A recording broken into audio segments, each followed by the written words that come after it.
Meus amigos, minhas amigas, estamos juntos mais uma vez para estudarmos o Evangelho do nosso Senhor Jesus Cristo.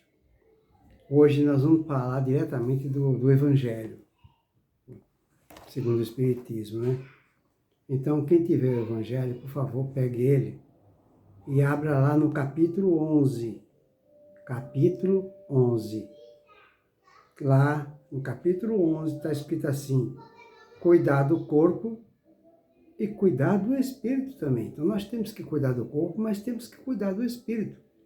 E o nosso Evangelho, né, para falar sobre, quem fala sobre isso é Georges, um espírito protetor, Paris, 1863. Então, esse mensageiro de Deus nos diz o seguinte: a perfeição moral consiste na maceração do corpo? Olha só, a perfeição moral, ela consiste na maceração do corpo, ou seja, judiar do corpo?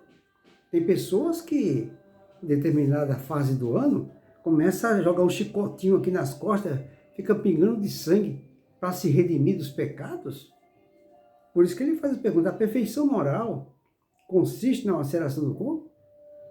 Para resolver essa questão, eu me apoio sobre os princípios elementares e começo por demonstrar a necessidade de cuidar do corpo, que, segundo as alternativas de saúde e de doença, influi de maneira muito importante sobre a alma, que é preciso considerar como cativa na carne. É verdade, a alma está cativa na carne.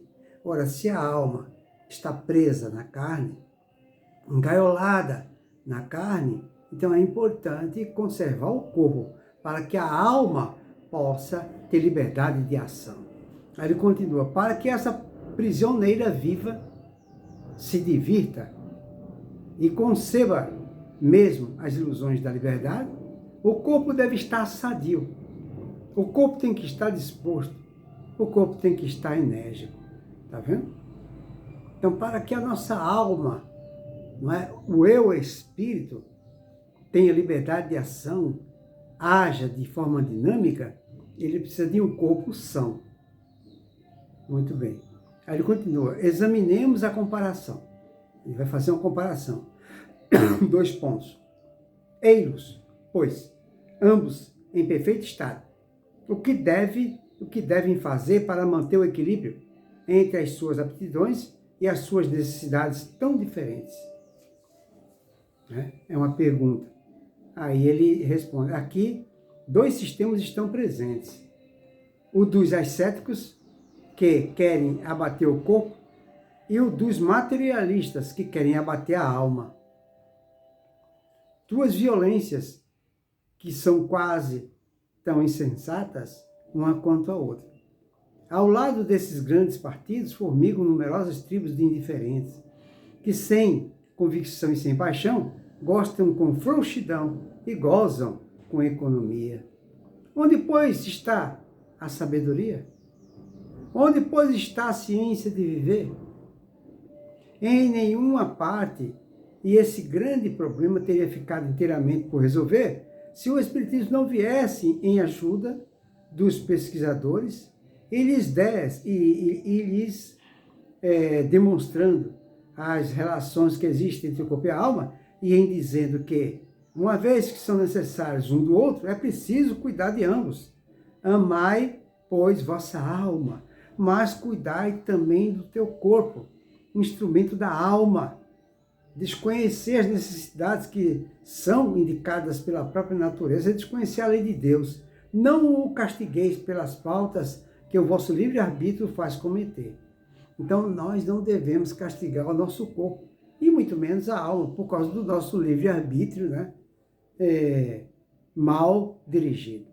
Então, e das quais é tão irresponsável quanto um cavalo mal dirigido, dos acidentes que causa. Muito bem. Sereis, pois, mais perfeitos se tudo, em martirizando o corpo com isso, não ficais menos egoístas, orgulhosos e pouco caridosos para o vosso próximo? Não, a perfeição não está aí. Ela está inteiramente nas reformas que farei vosso espírito sofrer. Dobrai-o, submetei-o, humilhai-o, mortificai-o. É o meio de o tornar dócil à vontade de Deus e o único que conduz à perfeição. Jeová, Espírito Protetor. Qual é, então, para a nossa reflexão, que nós devemos cuidar do corpo, né? Então, para que o Espírito possa realizar o trabalho que veio fazer aqui. Porque todos nós viemos fazer um trabalho aqui, pessoal. Esse trabalho, ele é voltado mais para a nossa alma. A nossa alma, ela precisa evoluir, ela precisa crescer, precisa progredir através de sua transformação moral. Por isso que na própria Bíblia fala, todos nós estamos aqui especificamente para realizar o trabalho de transformar o homem velho num homem novo, uma mulher velha numa mulher nova. Então é o trabalho do meu eu, da disciplina do meu eu, da educação do meu eu. Estamos aqui para educar a nossa personalidade. É uma transformação moral. Que todos nós estamos aqui na Terra, Deus nos concedeu essa misericórdia para realizar esse trabalho. Só que para eu levar esse efeito, torna-se necessário e imprescindível que o meu corpo esteja sadio, para que a minha alma possa se manifestar. Porque, pessoal, o nosso pensamento, ele não vem da nossa cabeça, do corpo, ele vem da alma. Quem pensa, a inteligência não vem do corpo físico, do nosso cérebro, a inteligência vem da alma. Todas as criatividades vêm da alma. O corpo é apenas um instrumento do espírito. Mas para isso eu preciso conservar o meu corpo. A maior parte das pessoas na Terra comete autossuicídio. Por exemplo, nossa doutrina nos diz que toda pequena preocupação que a gente tem, morrem 10.000 células e as mesmas não se recompõem. Tá vendo? Uma pequena preocupação, imagina uma ansiedade, uma depressão, não é? A pessoa que bebe, a pessoa que fuma, tudo isso aí é autossuicídio, é judiar do corpo. Tem pessoas que vêm aqui para viver até os 80 anos e vivem até os 50, porque a pessoa acabou com seu corpo, noites mal dormidas, sabe?